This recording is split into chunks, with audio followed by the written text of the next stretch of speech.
National award win பண்ணிருக்காரு நம்ம தனுஷ் ஆடுகளம் படத்துக்காக.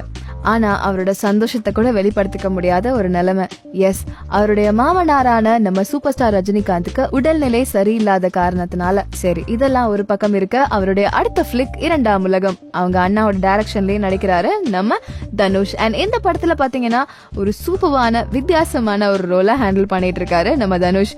ஒரு டாக்டர் அப்படி இல்லைன்னா ஒரு மெடிக்கல் ஸ்டூடெண்ட் மாதிரி இந்த படத்துல வராரு அப்படின்றது மட்டும் நல்லாவே தெரியுது. இந்த படத்துல நம்ம தனுஷ் கூட சேர்ந்து நடிக்க போறது ரிச்சா. அண்ட் இவங்க ஆல்ரெடி சிம்புவோட ஒஸ்தி படத்துல நடிச்சிட்டு இருக்காங்க. எஸ், இது போல இன்னும் இன்ட்ரெஸ்டிங்கான விஷயங்கள்லாம் நீங்க தெரிஞ்சுக்கிறதுக்கு டின்சல் டாக்க கேட்டுக்கிட்டே இருங்க.